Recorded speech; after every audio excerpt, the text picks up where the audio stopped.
जैसे बोलियां साहित्य टॉपिक है तो कन्फर्म क्वेश्चन पूछा है उसने, जनजातियां है तो कन्फर्म पूछा है उसने, धार्मिक है, हस्तशिल्प है, तो इनसे तो कन्फर्म टॉपिकों से क्वेश्चन आए हैं।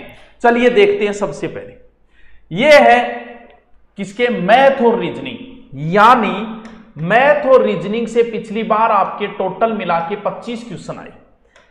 किसमें, पिछले 2016 में मैथ और रीजनिंग के 25 क्वेश्चन आए हैं।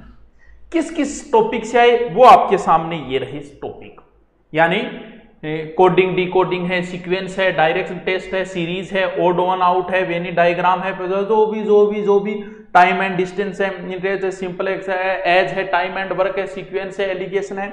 यानी 25 क्वेश्चन जो है वो मैथ और रीजनिंग को मिला के आए। इसका मतलब बराबर से आए 10-12 उठाए उसने। तो मैथ और रीजनिंग आपके ग्राम सेवक के लिए एक अति महत्वपूर्ण टॉपिक हो जाता है।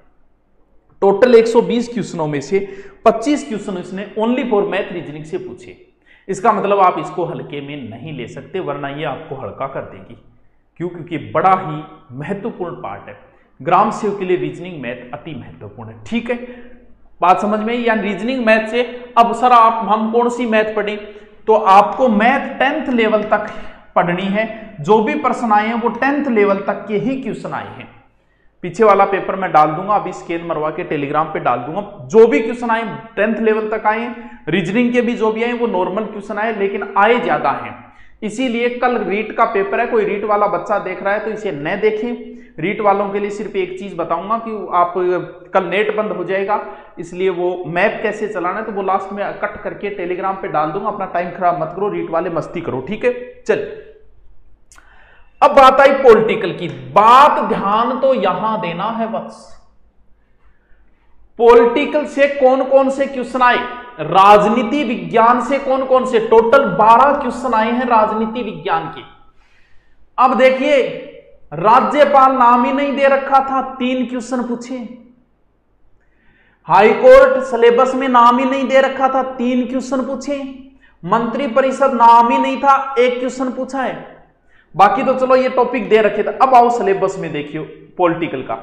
ये पॉलिटिकल का सिलेबस देखिए कहां है, राज्य, जिला, तहसील एवं पंचायती स्तर पर राजस्थान में प्रशासनिक ढांचा। नाम तो इसने 3 ही दिए, राज्यपाल नाम ही नहीं है इसमें, प्रशासनिक ढांचे में भी नहीं है, सचिव वगैरह वो है, तो भी प्रश्न पूछे। तब मैं आपसे बोल रहा हूं कि राजनीति में आप पूरी राजस्थान की राजनीति पढ़ेंगे, यानी उसमें आप मंत्री परिषद भी आप पढ़ लेना, राज्यपाल भी पढ़ना है। यानी मुझे लग रहा है कि पेपर बनाने वाला इस प्रशासनिक, राजस्थान में प्रशासनिक ढांचे में सिर्फ प्रशासनिक ढांचा नहीं ले रहा, पूरा ही ले रहा है वो।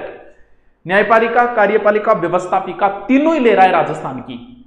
यानी आपको राजस्थान की विधानमंडल, विधान आपने सभा है वो भी पढ़नी है, आपको राज्यपाल पढ़ना है, मुख्यमंत्री पढ़ना है, और ये जो टॉपिक दे रखे हैं वो भी।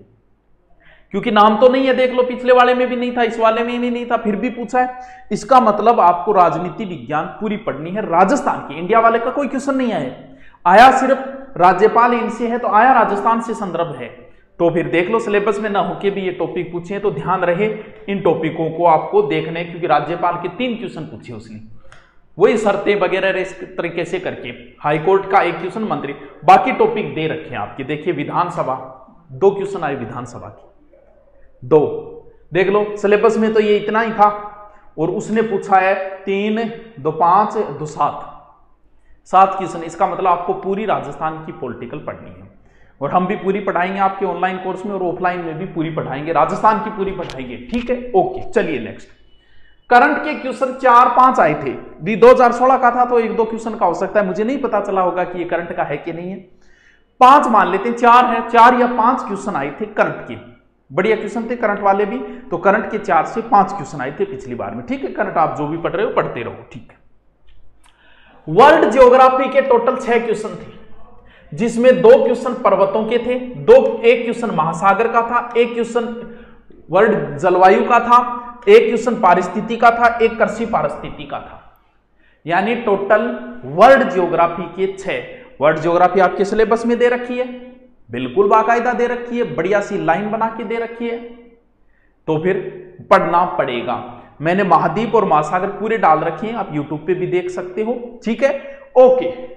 भारत के भूगोल इतना बड़ा चैप्टर, मात्र 2 क्वेश्चन उसने पूछे हैं। अब 2 के लिए सर क्या करें, क्या तो क्या करें, पेपर तो पेपर है, ये सिलेबस प्री का है, माननी बात की प्री का है, तो कुछ ना कुछ तो थोड़ा बहुत तो आपको पढ़ना पड़ेगा, क्योंकि 2 क्वेश्चन उसने उठाए हैं। भारत के इतिहास से मात्र 2 क्वेश्चन उठाए उसने, भारत के इतिहास से क्वेश्चन 2 उठाए, लेकिन राजा महाराजाओं का नहीं उठाया उसने। दोनों क्वेश्चन सिंधु घाटी और मौर्य और गुप्त से संबंधित था। देखिए मैं प्रश्न देख लेता हूं, 1 मिनट, आप कौन सा क्वेश्चन था, क्वेश्चन मेरे याद नहीं अभी, 1 मिनट में मैं देख लेता हूं, बड़ा फास्ट देख लेता हूं, मिल जाएगा कि नहीं मिल जाएगा, कहां गया तो गया कहां आखिर प्रश्न, हे भगवान मिल जा जल्दी से।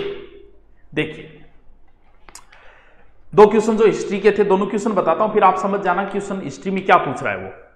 पहला तो पूछा है कि अमरावती स्तूप का निर्माण किस काल में हुआ, यानी अमरावती स्तूप, स्तूप पूछ रहा है। दूसरा 1833 ईस्वी में बरहूत स्तूप की खोज किसने की, यानी दोनों के दोनों क्वेश्चन उसने स्थापत्य के पूछे हैं, और सिलेबस में भी बाकायदा इतिहास में स्थापत्य ही घुमा फिरा के दे रखा है। क्यों, क्योंकि कल्चर में भी वो स्थापत्य पूछेगा, और इतिहास का भी उसने 2 क्वेश्चन उठाए, भारतीय इतिहास के दोनों स्थापत्य के क्वेश्चन थे। ठीक है, ठीक है, ठीक है जी। यानी भारत के इतिहास पढ़ना तो भी, और नहीं तो स्थापत्य पढ़ लेना। स्थापत्य में मेन जो है वो गुप्त काल का स्थापत्य, मौर्य काल का और मुगल काल का, तीनों में ये ज्यादा भी, थोड़ा बहुत सल्तनत का पढ़ लेना। तो मेन स्थापत्य ही पूछा है उसने, दोनों क्वेश्चन स्थापत्य के पूछे। ठीक है जी। फिर है राजस्थान की कल्चर और इतिहास, टोटल 16 क्वेश्चन उसने राजस्थान की कल्चर और राजस्थान के इतिहास से पूछे, जिसमें उसने 80-90% जो है वो कल्चर के क्वेश्चन ही पूछे, इतिहास के 2-3 क्वेश्चन ही उसने मात्र डाले थे। अब समझो, कल्चर के जो जो टॉपिक दे रखे हैं भाई साहब, उन्हीं टॉपिकों से उसने क्वेश्चन पूछा। ये तो जयपुर के इतिहास से 2 क्वेश्चन थे, हवेली बाकायदा स्थापत्य दे रखा है, 1 क्वेश्चन पूछा, दुर्ग बाकायदा दे रखा है, 1 क्वेश्चन पूछा, बोली स्पेशल अलग से लिख रखा है, बोलियां भाषाएं, 1 क्वेश्चन उसने पूछा है, संत संप्रदाय दे रखे 1 क्वेश्चन पूछा है, नृत्य सिलेबस में अलग से लिख रखा है, पूछा है उसने, लोक देवियों के 2 क्वेश्चन बाकायदा लोक देवियां लिख रखी है उसने, देवता देखो लोक देवी देवताओं 4 क्वेश्चन, हस्तकला के 2 क्वेश्चन, रीति रिवाज के 2 क्वेश्चन और आभूषण का 1 क्वेश्चन। यानी कल्चर बड़ा ही महत्वपूर्ण रोल रखती है। अब इन कल्चर के इन टॉपिकों में बात करें तो हवेलियां मैंने करवा रखी हैं यूट्यूब पे ही, ऑनलाइन ही, यूट्यूब पे भी, दुर्ग करवा रखे हैं, साहित्य बोलियां करवा रखी है, फुल डिटेल से दोबारा करवा दूंगा, संत संप्रदाय भी यूट्यूब पे करा रखे हैं, नृत्य भी करा रखे हैं, लोग देवी देवता नहीं करवाए मैंने कल्चर के, हस्तकला करवा रखी है, रीति रिवाज करवा रखे हैं, आभूषण 2 बार करवा रखे हैं, 1 बार ही, यानी 80% कल्चर मैंने यूट्यूब पे करवा रखी है। ठीक है, समझ गए बात को, यानी ज्यादा इसमें कल्चर का अच्छा रोल है। ठीक है सर। राजस्थान भूगोल के टोटल 24 क्वेश्चन, राजस्थान भूगोल के, राजस्थान ज्योग्राफी टोटल 24 क्वेश्चन, क्योंकि उसने पहले से ही सिलेबस में आप देख लो कैसे डिवाइड करके राजस्थान भूगोल भूगोल भूगोल ही लिख रखा है। राजस्थान की भूगोल बड़ा ही अहम रोल है इस ग्राम सेवक के अंदर।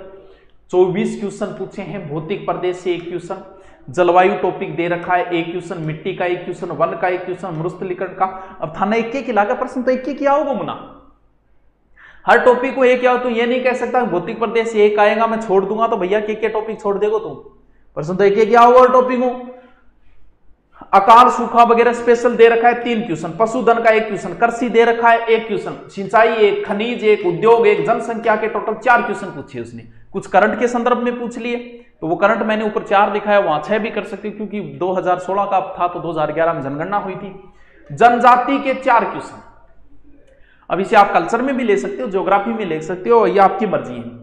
जनजाति टॉपिक उसने 2 बार लिख रखा है आपके सिलेबस में और 4 क्वेश्चन पूछे हैं। तो जनजाति मैंने करवा रखी है आपकी यूट्यूब के ऊपर ही करवा रखी है, उनके बढ़िया सुने शानदार नोट्स बना लेना। बेरोजगारी 1, योजना का 1 और निर्धनता का 1 क्वेश्चन, यानी जो जो टॉपिक दे रखे हैं बस उनसे प्रत्येक से क्वेश्चन पूछा जा सकता, किसी में डिलाई जो सिलेबस में विस्तृत दे रखा उनमें प्रत्येक से उसने 1 क्वेश्चन उठाया। बढ़िया प्रकार से, यानी ज्योग्राफी और कल्चर आपका महत्वपूर्ण रोल रखेगा इसके अंदर। ठीक है, नेक्स्ट